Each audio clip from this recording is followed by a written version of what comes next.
আমি না ভাই রাজনীতি পছন্দ করি না, আমি না ভাই রাজনীতি করি না, আর ওইসবের মধ্যে আমি নাই।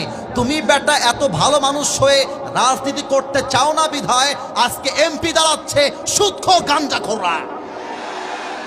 আপনারা সবাই নাম শুনেছেন আল্লামা দেলোয়ার হোসেন সাঈদী। আমি দোয়া করছি আপনারা জাস্ট একবার আমিন বলবেন, আল্লাহ ওনাকে জান্নাতুল ফেরদাউসের উঁচু মাকাম নসিব করো।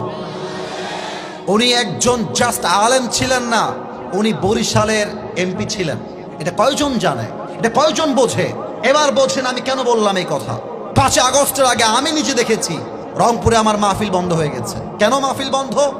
অমুক পাতি নেতা বলে দিয়েছে মাহফিল হলে খবর আছে সবার, হুমকি দিয়ে মাহফিল বন্ধ। এখন যদি আমার আলেম হয় এমপি, এখন যদি আমার ঘরের আলেম হয় ওসি, এখন যদি আমার ঘরের হাফেজ হয় একজন এসপি, এখন যদি আমার ঘরের আলেম হয় একজন মেয়র, পাতি নেতাকে ডাক দিয়ে বলবে এই বেটা এদিকে আয়, মাহফিল কুড়িগ্রামে হবে, ফুলবাড়িতে হবে, যে বাধা দিবে ওর পিঠের চামড়া একটাও থাকবে না। এই জন্য রাজনীতি করা দরকার।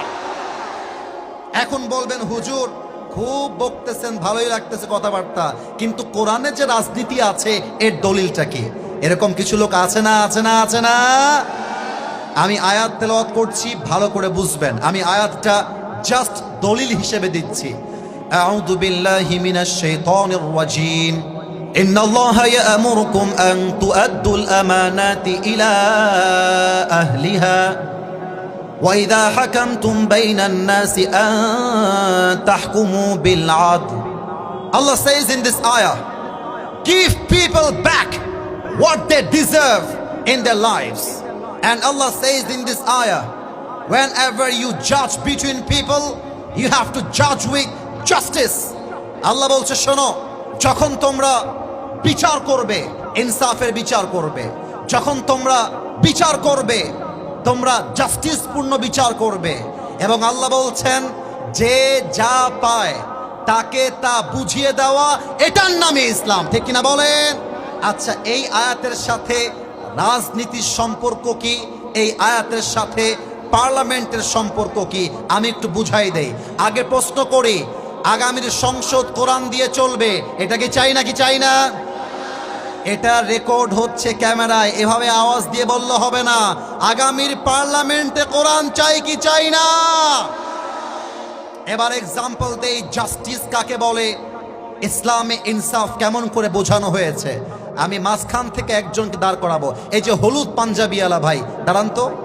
আপনি হলুদ, হ্যাঁ পাঞ্জাবি না, এটা মনে হয় মাশাআল্লাহ হুডি পরে আছে। আমার হলুদ হুডিওয়ালা ভাই, আমি এক্সাম্পল দিব ফুলবাড়িবাসী।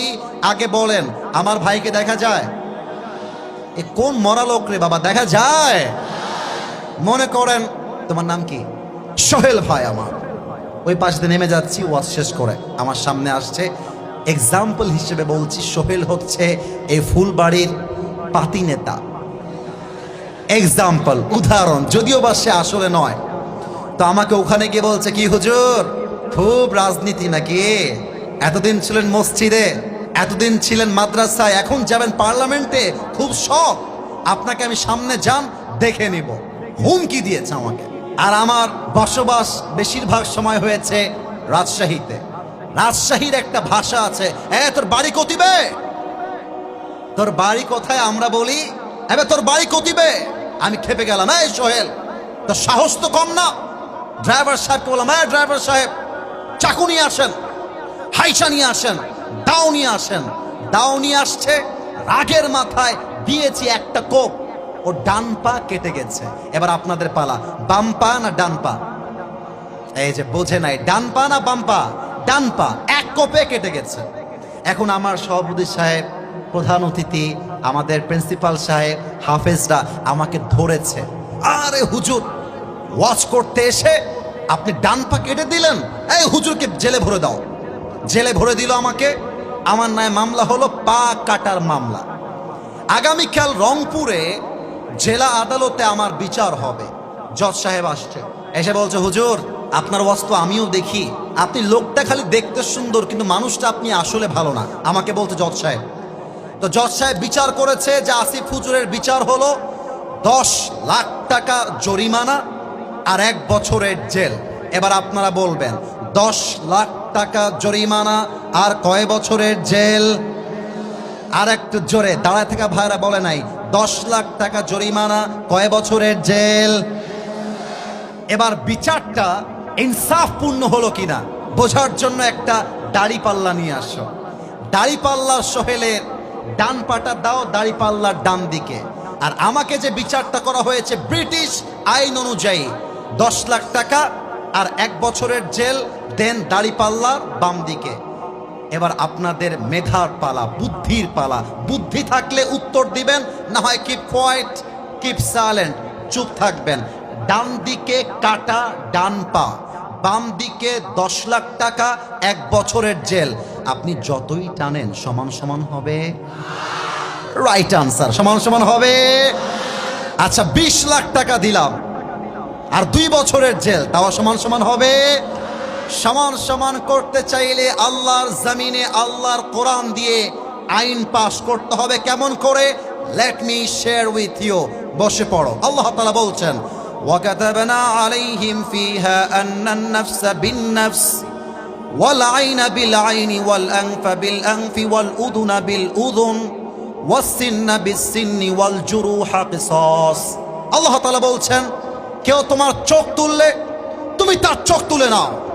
চোখের বদলে চোখ, নাকের বদলে নাক, কানের বদলে কান, হাতের বদলে হাত, পায়ের বদলে পা, জানের বদলে জান। এটার নামই ইসলাম, এটার নামই কোরআন। এবার দেখেন আমি ডান পা কেটে দিয়েছি, এবার সংবিধানে কোরআনটা নিয়ে যান। এবার বিচার করেন, যেহেতু আসিফ হুজুর ফুলবাড়িতে গিয়ে সোহেলের ডান পা কেটে দিয়েছে, আপনারাও আসিফ হুজুরের ডান পা কেটে দেন। এবার দাড়িপাল্লা নিয়ে আসেন, দাড়িপাল্লার ডান দিকে দেন সোহেলের ডান পা, আর দাড়িপাল্লার বাম দিকে দেন আসিফ হুজুরের কাটা ডান পা। এবার টান দেন, দেখবেন দুইটা সমান সমান হয়ে গেছে। ওয়ামান হাকামা বিহি আদালা।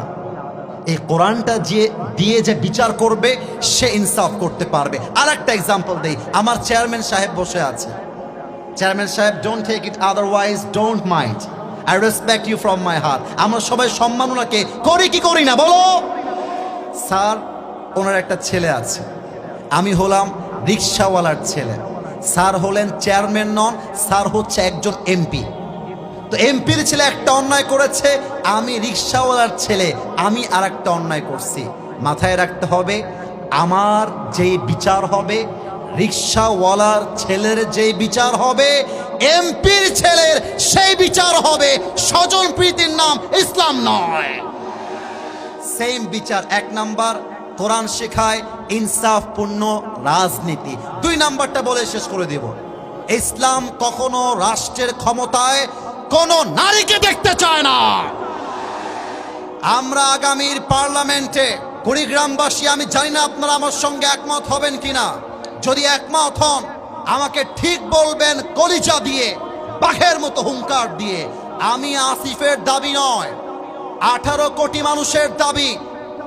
আগামীর সংসদে আমরা এমন এক প্রধানমন্ত্রীকে দেখতে চাই, যেই প্রধানমন্ত্রী পার্লামেন্টে দাঁড়িয়ে দেশের পক্ষে যেমন বক্তব্য দিবে।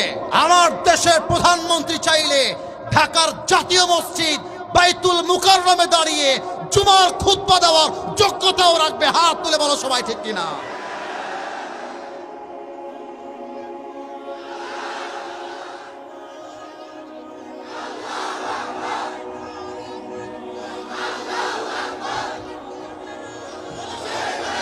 এভাবে হবে না, আমার সাথে দেন, আমার সাথে নারায়ে তাকবীর।